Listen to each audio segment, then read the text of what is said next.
सतनाम साहिब बंदगी सभी भक्तात्माओं को, सभी साधु संत समाज को। रामायणी नंबर 82। इसमें आपको पता चलेगा निरंजन की माया द्वारा जगत रचना का परिचय। देखिए, जगत की रचना के बारे में अनेक ग्रंथों से आप लोगों को अनेक प्रकार की जानकारी प्राप्त होती होगी, लेकिन वास्तविक में सदगुरु कबीर साहब के बीजक के सिद्धांत में जो जगत की रचना हुई है वो कैसे हुई है, यहाँ पर सूक्ष्म तरीके से इस वाणी में समझिए। ठीक है। सुख के वृक्ष एक जगत रूपाया, सुख के वृक्ष एक जगत रूपाया, समुझि न परल विषय कछु माया। छौ छत्री पत्री युगचारी, फल दुई पाप पुण्य अधिकारी। स्वाद अनंत कछु वर्ण न जाई, करीब चरित्र सो ताहि समाई। जो नटवट साज साजिया, जो खेले सो देखे बाजिया। मोहा मोहा बापुरा युक्ति न देखा, शिव शक्ति विरंची नहीं देखा।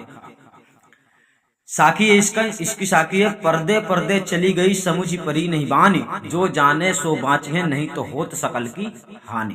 ठीक है, चलिए जानते हैं अर्थ को। सदगुरु कहते हैं कि ब्रह्मांडी सिद्धात्मा ईश्वर निरंजन ने अपनी इच्छा शक्ति रूप त्रिगुणात्मक माया द्वारा जीवों को फंसाने के लिए एक सुख का संसार रूप विष वृक्ष को उत्पन्न किया है। इस माइक संसार में यह विषय रूप माया जीव को कुछ समझ नहीं पड़ी। साधारण जीव ही नहीं, किंतु चारों युगों के मानधाता आदि छह क्षत्रिय चक्रवर्ती राजा लोग भी उस माइक संसार रूप वृक्ष के पक्षी हुए और वह लोग भी इसमें मग्न हो गए। इनके किए हुए पाप और पुण्य के क्रमशः दुख और सुख ये दो फल हुए, अर्थात इनको भी अपने किए हुए पाप पुण्य के फल सुख दुख भोगने पड़े।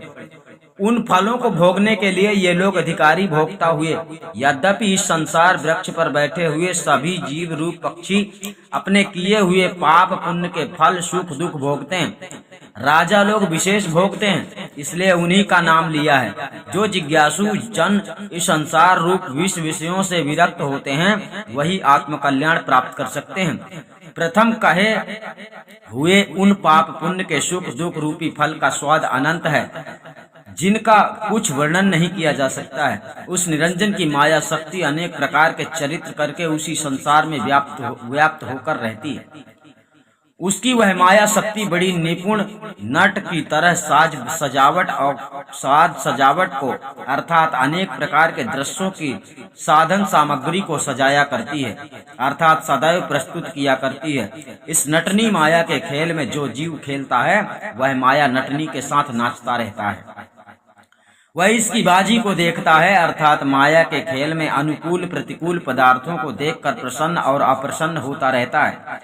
अर्थात उस माया के खेल में ऐसे दृश्य होते हैं कि संसारी जीव उस माइक विषय सामग्री को देखते हुए कभी अनुकूल होने से प्रसन्न और कभी प्रतिकूल होने से अप्रसन्न होते रहते हैं।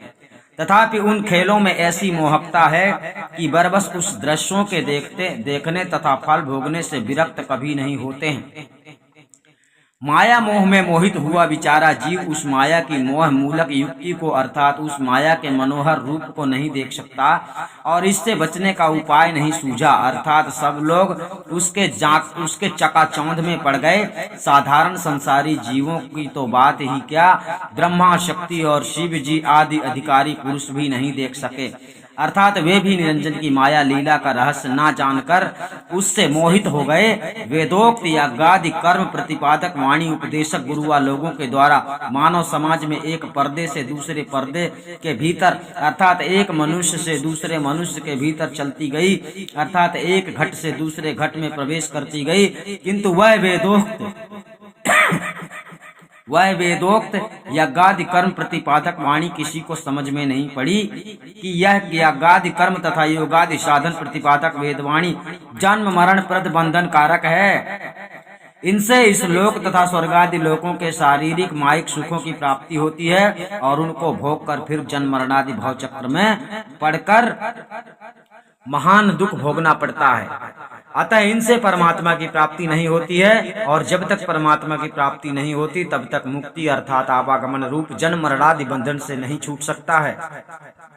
सदगुरु कहते हैं कि जो इस भेद को जानेंगे और सच्चे भेदी सदगुरु की शरण में जाकर उनसे भेद ज्ञान प्राप्त कर सत्य परमात्मा में अपनी आत्म स्थित करेंगे, वही साधक जन काल पुरुष निरंजन के बंधनों से बच सकेंगे।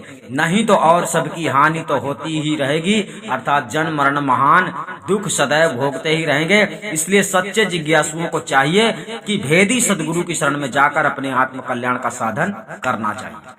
ध्यान रखना, सदगुरु कबीर साहब ने भेदी सदगुरु की शरण में जाने के लिए कहा है, लेकिन पाखंडी गुरु इस संसार में कुछ ऐसे हो गए हैं जो लोग शब्द गुरु का झांसा देने लगे हैं, भेदी गुरु की तो ये बात ही नहीं करते हैं। ठीक है, ये लोग सतगुरु की तो बात ही नहीं करते हैं। तो कुछ पाखंडी ऐसे भी हैं जिनसे आपको दूर रहना है और बचना है, सतगुरु की असली वाणी को समझना है और पाखंडियों से दूर हो जाना है, तभी आपकी अंतिम इच्छा जीवन का मकसद पूरा होगा, यानी मोक्ष मिलेगा। सतनाम साहिब बंदगी। हम आपको फिर मिलेंगे अन्य वाणी के साथ।